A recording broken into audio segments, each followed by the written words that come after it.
NBA, where we continue Giannis watch, where he may play next. We're less than a week away from the Bucks' self-imposed deadline of the NBA draft for Giannis trade. Did you hear Michael Wilbon on PTI yesterday expressing his doubts on Giannis? I don't believe in Giannis anymore. Giannis is a rumor. Giannis hasn't done jack in the months that matter, which would be May and June since 2021. A league can now, particularly the NBA, it can pass you by. And with a ton of wings who are 6'9", 6'10" sort of size, Debanza and Caleb Wilson and those kids coming in the league, Giannis can look obsolete fairly quickly if he can't get his butt out there and contribute heavily, massively in May, June. And I don't know that. I would not rearrange my franchise for Giannis. That's what I've been trying to say for several days, and he just said it better than I can, which is why he's in the Hall of Fame. That's Jay Will, that's Vincenzo, Vinny Goodwill. Do you agree with what Wilbon just said about Giannis? I'm mad because I was just talking to Mike yesterday, and he didn't tell me that. I would vehemently disagree with him.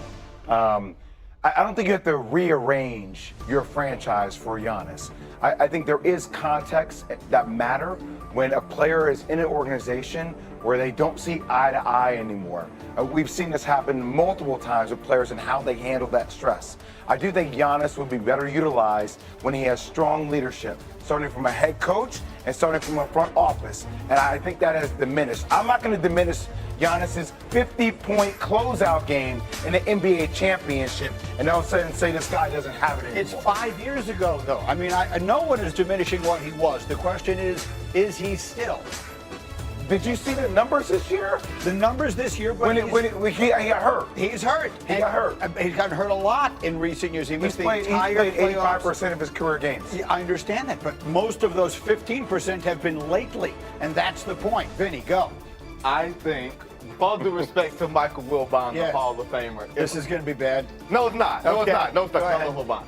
I would, if I'm the Boston Celtics, and I haven't won a championship in a couple of years, and I've been shooting all these threes, bringing Giannis in, if I can fit him into what I do, I think that would be the perfect sort of fit. Now, granted, we've seen the big trades that happened over the past few years. It takes a year for you to get your stuff together. It takes a year for you to lose, and then you go off like a rocket. Karl Anthony Towns, it took a year for the Knicks to figure that stuff out with him. Do you have 2 years with Giannis? I say you have 3 with Giannis at this level. He's 31 right now.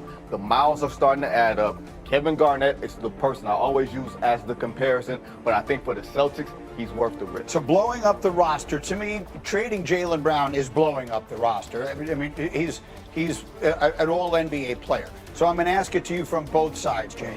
If you're the Bucks, and there might be other machinations in this, there might be other teams There involved. has to be, yes, but if the bottom line of it is Jaylen Brown for Giannis, if you're the Bucks, do you do it? If you're the Celtics, do you do it? I think if you're the Bucks and you're looking at, it depends what you want. If Horace and Jimmy Haslam want more trade assets, you bring in the third team. If you want, considering all the changes we just had, where you can't bottom out anymore due to all the changes with the draft, then I think you get a guy like Jaylen Brown. I will say though, if you're the Boston Celtics, to Vinny's point, changing up the style in which you play. We just had Reggie Miller on yesterday, talking about you can't take 53 threes in the game. Right. It's one of the greatest three-point shooters of all time. Bringing Giannis in as a rim protector and as somebody that can drive downhill with the right personnel.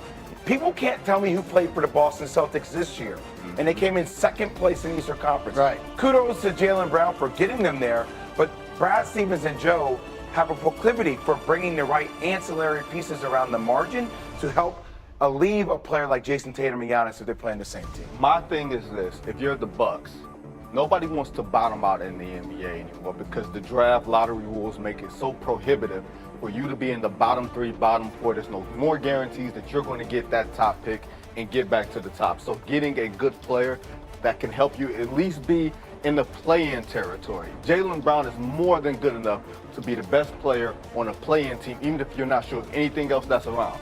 Secondarily, for the Celtics, if you're Jaylen Brown and your name has been dangled out here, and I said this yesterday, when does he decide, you know what, I'm tired of my name being dangled out here. I will take this into my own hands. That's why even if it isn't consummated, let's say Giannis goes to Miami, do the Boston Celtics have a problem on their hands because Jaylen Brown's name has been out there for the past few years? I think there was a feeling of that, right? When they got knocked out and all the comments on Twitch and all that, I can't read a person's mind, but that it certainly felt like Jaylen Brown was expressing a lot of frustration. All I'm going to say is if you watch Jalen Brunson play with Luka Doncic and then how he didn't get his money from Dallas, he leaves, he builds a team with a roster on his own and wins a championship. If there is an aspect of Jaylen Brown that believes he can do that, you just had a team win a world championship with a guy that believed in how he can lead. It's something to pay attention to. Oh, for sure. I mean, so, Vinny, bottom line of it is, the league still expects, because you're talking to everybody every day, they expect a Giannis trade of some sort in the next 6 days, yes? Yes. With draft night coming Wednesday, and this is the last draft of its kind where you know exactly what you're going to get, and it's a great draft, the best time to move him will be before the draft. Free agency is such a crapshoot nowadays. Nobody has the money to do it. This is the best possible time to fit Giannis into a salary slot. All right, we're going to get into the Jalen Brunson. Heating up as we enter the offseason. Miami, Boston have been rumored as two potential destinations for the big man and former champ. My guy, Jay Williams, joining us now this morning on SportsCenter. And Jay, I'm curious, where do you think is the best or most interesting landing spot for Giannis? I don't think it's a doubt. I think it's Boston. And, I think if Giannis were to go to Boston in exchange for Jaylen Brown, if that's a three-way trade, I think you're looking at one of the most talented rosters since KD going to the Warriors. And for the fact that, look, Jason Tatum is one of the elite players we have in the game. Granted, he's coming off his Achilles injury, and how he plays with that. He obviously came back earlier than expected and played pretty decently down the stretch. Still a ton of room for growth for him. But look, the Celtics need rim protection. And obviously there's an awkwardness that feels like it exists between Jaylen Brown and Jason Tatum. It doesn't mean that they can't coexist. I've been a huge proponent of them playing together. But if Jaylen Brown has seen success without Jason Tatum, and Brad Stevens and company feels like that's coming to a feud, then you let go of Jaylen Brown and you're bringing Giannis. And I will say this about Giannis.